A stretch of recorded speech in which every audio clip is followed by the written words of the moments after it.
All right, welcome everybody. I'm excited to jump into this one. This is going to be fun. We're going to be talking about all things marketing and the future of artificial intelligence. To do that, we brought on Amanda Cole. She's currently the CMO over at Bloomreach.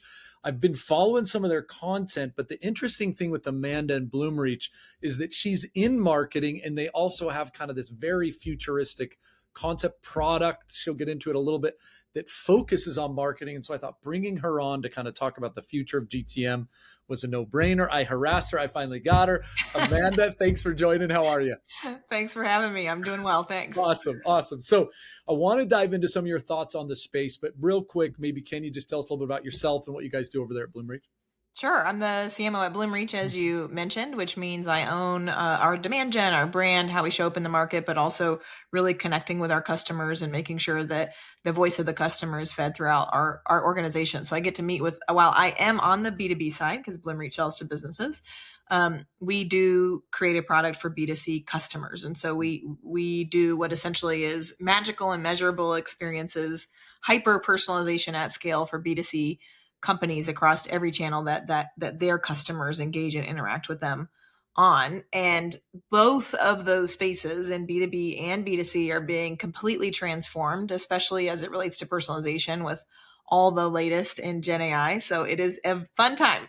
Yes. Well, and that's actually a great cue because that's where I wanted to go next. I mean, again, you just are kind of at the forefront of a lot of these trend personalizations and AI and being a marketing leader and also having a company that kind of pushes that narrative. Give me the 100,000 foot view. Like, what the hell is going on? That's a great question. I think we're all asking that. And the reality is that we can see the change. Like we can see and experience ChatGPT, and we understand, we see these LLMs, and I think all of us are experiencing some efficiency in our daily lives. But what does it actually mean to org structure and our ability to meet consumer demands? And what does it really mean that we are responsible for? Where is the value in what we do as marketers if so much of what feels like the work that we've historically done, like storytelling, can potentially be done better by AI? And so I think that there's kind of an existential crisis happening, both internally from a career perspective, but then also like, do we know what technology do we actually select that we can believe in, that is safe, that will work, that I won't 6 months from now see myself on a on a news article because it was hacked or something along those lines? It's very It's very, confusing. yeah, it feels like a very kind of just fragile environment in so many ways. I was just on with somebody and they were late in their career and he was saying, man, I feel like I got to like reinvent myself. I'm like, don't say that just because you feel like you're late in your career. We're all feeling like we have to reinvent ourselves. So it That's is so changing true. super rapid. I appreciate the high level context as we kind of think about the marketing angle. As marketers in particular, I think we're now facing an existential crisis or something's going on. How do you start to paint the picture when you talk to, I'm going to say B2B brands or B2B companies, but how do you paint the picture of what's going on as you bring it down into kind of the marketing angle? Yeah, when we look at what's happening in B2B, the reality is a lot of strategies have been based on segmentation, Yeah. like an enterprise or a growth segment or some kind of revenue segmentation, or maybe a PLG motion or something else, or verticals, or there's all these different things that we do because we only have so many resources available to us. And so we want to slice our audience into as similar of an audience as we possibly can so that we can leverage the resources that we have efficiently. And we build tech stacks and automations and systems to support that kind of strategy. Yeah. But the reality is with the new tools is we genuinely can talk to every company and every individual in a company as an individual. We no longer have to think about them in segments because Which people have kind of thought like we've heard personalization at scale, that buzzword's been floating around, forever. but we've never been able to do it. I mean, I think I've always defaulted to kind of some version of segmentation, like you're saying, but you're feeling like now we are actually breaching that where it's not just talk, it is, talk and walk are It's a going. 100% possible. And this is in the B2B world, it's called account-based marketing, right? So the resources that actually deliver real account-based insights with a entire campaign focused on a single company that's specific to their pain points, that has layered in messaging at an individual persona level, that in the B2B world is what we would consider personalization.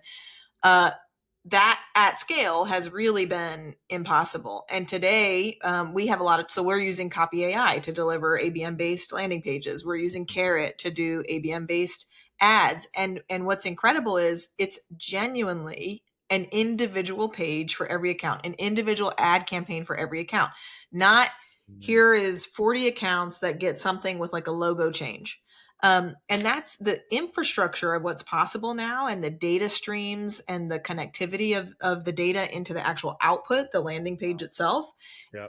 and the content that's actually being written by LLMs is unlike anything we've ever seen before. And so the way that you think about your strategy and the tech stack that you're using, I keep saying this, but you really do have to throw the baby out with the bathwater Wow. at this Wow. point and rethink what's possible. What do you know, some of the things you've chatted about, obviously Bloomreach has always been great in communication. I think that's been one of your guys's, channels and omni-channel type approach, et cetera, et cetera. But the future of communication, you and I were chatting about that briefly previous. How does that fit into that? Because yeah, the personalized landing pages sounds amazing, but you've even argued so far as that, that's today. Tomorrow, that might not be needed.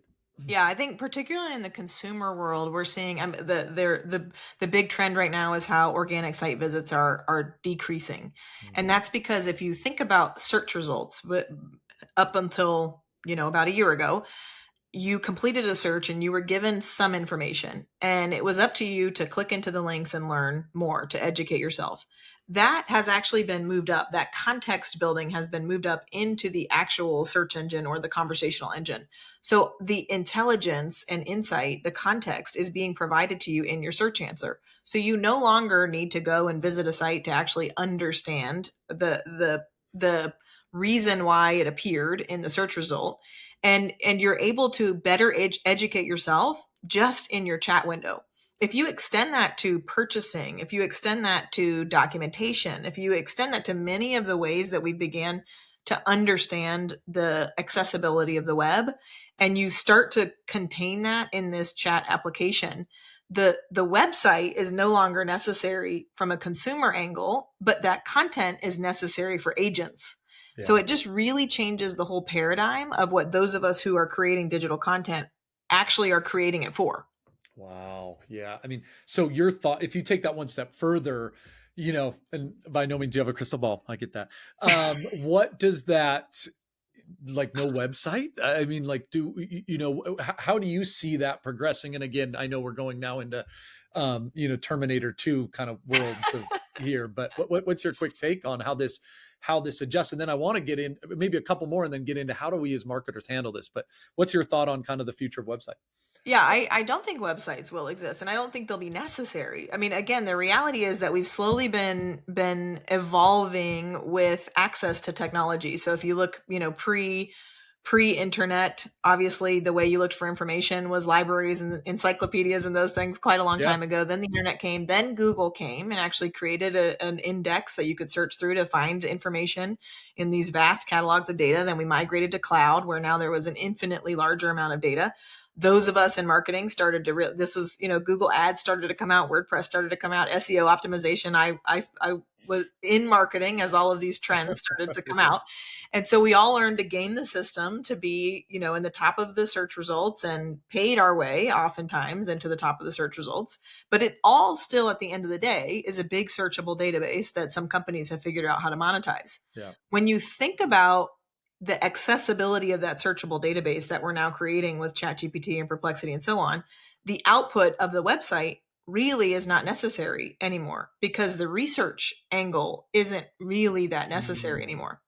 So yeah. that's the information, companies, products, all of those things people are still going to want to buy, but how they find it is going to be very different. It's going to be so much different. How do you think that impacts other channels? Obviously, we're kind of at the moment talking maybe about a website as a channel, but how do you see the future of more traditional channels kind of evolving and changing for buyers? Yeah, I mean, email's been dying for 30 years. So I I can't don't believe it's know not dead. In fact, if I'd approve it if someone actually killed it because I can only do the email. I can only look at it like twice a day max. I can't emotionally deal with it. So I try to like do the once in the morning, once at night. And if you Yes. do, if you had something urgent and you did, I'm sorry, I can't. But it's been dying, but it's not dead. Okay. Email's been dying, and you see a lot of tools that are really coming in to help you manage your emails. Fixer is one that we use internally, and I mean a lot of our brands. We're on the B2C side. A lot of our brands use email. Email continues to be a huge revenue stream Mm, for a lot of our consumers, and you know this already. When you have a good relationship with someone and you communicate with them via email, it is a digital channel that's totally acceptable. Where yeah. email has become out of control is the abuse of email. And so I do think that we'll continue to see tooling and capabilities for you to get the communication That from you the want. people or the brands that you want. And there will be more and more tooling that will help with that. SMS will Mm, will absolutely become more conversational, particularly with brands and the world that Bloomreach works in. It's very, you get pushed messages and communications. It's not something that you can mm, respond to. I think SMS will evolve where it can say, "Hey, 20% off of whatever," and you can respond and say, "I've really been looking for outdoor furniture. Is there anything in this that's 20% mhm, off?" and get a mhm. response back instead of again having to go and do the research yourself. So I think we'll Mm, continue to see these channels evolve to more bi-directional communication. I also think we'll see totally brand new channels like voice. We all accidentally activate Siri and Alexa on a regular basis and know that it's not the best experience, but I think that there's huge strides happening in voice right now, yeah. and that will transform. I think it will also make it more accessible to some generations who aren't as tech confident to Yeah. actually engage because they're able to in natural language communicate and receive a response. Do it in a way. Yeah, I've mentioned this. I had a VC tell me, for the last 100 years, we've been communicating in computer language, typing and texting. In the next 100 years, Yeah, computers are going to be speaking our language, which is, yeah, more voice focused. absolutely. Do you feel, I want to get in now just to how marketers deal with all this. So, you had kind of said something that I think was interesting, just thinking about technology in general. And you kind of use this word like throw the baby out with the bathwater type thing. But, um, how do we think of as a marketer? A lot of us are just trying to jump onto the same tech we've been using and we maybe want to hold it. You've kind of advocated like you got to be able to take a step back at this moment and look, thinking of your tech stack and maybe reinvent it or reinvent yourself. How do you coach companies to start to think about the tech, or marketers to think about the technology piece right now? Yeah. Yeah. I mean, I have demoed, not me directly, myself and my team. I've probably demoed myself a little over 30 AI tools in the last few months. Our team collectively has demoed over 150 tools in the last few Wow. months. And we're in this period of constant learning and challenging. And so we also are willing to accept that AI can do it. So I think that's another thing is that if you're still a skeptic and you're waiting for it to be proven out, you will be behind because part of investing in AI is building it, like getting Mhm. in, tinkering with it, knowing that 80% of the time it's not going to work, but at some point it will work. And I want to be the first ones that makes it Mm, happen.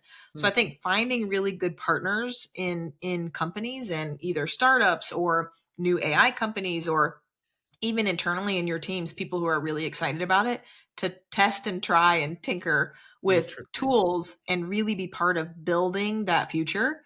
I also think really, really take a look at your tech stack. A lot of the tech Mhm. that you have today, you can replace with newer, cheaper tools simply because Mhm. it's becoming a lot easier to build tech or to get some of those foundational elements of things. For example, we had a account intelligence tool that cost us in the six figures, and we were able to replace that with some AI tooling for a tenth of the price. Yeah. So I think really take a hard look at your tech stack. And then the other thing I would very much encourage you to do is start building on, some of your own, like get comfortable with the Mhm. capabilities of AI because you'll learn quickly what the strengths and weaknesses Mm, are. One that we found, for example, was the data set. We really did not have a strong and connected enough data set to leverage automation. And mhm. so we went, we really kind of backed up and built what I call our GTM brain, which was that consolidation of data, so that as we plugged in agents and different AI tools, that they were being trained from, Mm. a singular data set. Interesting. Is there a couple areas, and again, you can mention tools or not mention tools, but where you would coach marketers to kind of go to start? So sometimes it feels so overwhelming. You're a little further down the journey, account intelligence or content, or where would you kind of coach people? Like, look, phase one is maybe here, phase two, but how do I get going if I wanted to dabble in some of these areas? Where are you seeing the wins? Yeah, I will tell you a tool that we did not like initially and now we love is Qualified. We tried, it's a B2B SDR tool. We Yes. tried it about a year ago, didn't work. And now, almost a year later, it's incredible. So, and their CMO and team are incredible. Awesome. Yeah, that's helpful. Carrot is a Karrot is a new tool I'd that expect nothing less. I'd yeah. expect. In fact, I was surprised you didn't say qualified was with a G or something, but got it. Exactly. Carrot with a K. K. Carrot Got with it. a K, and metadata are some of the tools that we really like in the ad space, and they actually are and they're kind of living the values, right? They have smaller teams and they're growing their GTM with a lot of automation, and so they're exemplifying through best practice. On the B2C side, obviously, I would recommend Bloomreach one that you look at. But what I think is super important, Shopify is another. It's a partner of ours who's doing some incredible things in e-commerce.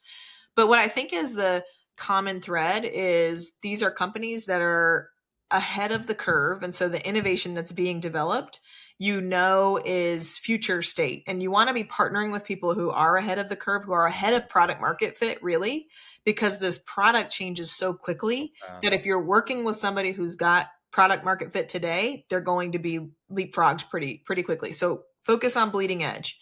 Also, the new integration is MCPs. We all know this. So MCPs are the integration into those core LLMs. Yep. If you are working with a company who doesn't have a strategy to connect you into these foundational LLM players, they're going to be leapfrogged. So I would really rethink your integration strategy from these WYSIWYG ecosystems into, are they building with the open AIs and the Claudes and the perplexities of the future. Is there other little warning sign? That's a money one you just gave. Any other kind of tips that you'd be like, hey, having just gone through the gauntlet, I can't believe 100 demos. Oh my goodness, you are a warrior. Any other kind of quick tips or advice? We kind of wrapped here that you'd be like, guys, watch out for this or that. Yeah, I do think, we're moving very much back into POC world. So if you don't have people in your teams to actually try and test the tech, then don't start the process. And then also these tools should work because AI has just totally changed the game. So you should be able to get your hands on the tool and actually try it. And if a vendor is telling you that their latest and greatest in AI is not something you can get your hands on, then it probably is not a real thing. What do you mean by get your hands on? Do you mean do one click down on that? Because there are a lot of services business out there, right? Sure. That are kind of just like more consulting. And this is like, let you just get in, play with it. Get in and play with it. Talk to it, ask it questions. And again, there does need to, as I mentioned earlier, there needs to be a little bit of an exchange of this relationship that it's not going to be perfect. It's not going to be this magical thing that solves all of your problems, but you should be able to actually interface with it, understand, again, its strengths and weaknesses, and see that there is, a real AI application, not a company who is just saying, .ai on top of whatever they used to do. Interesting.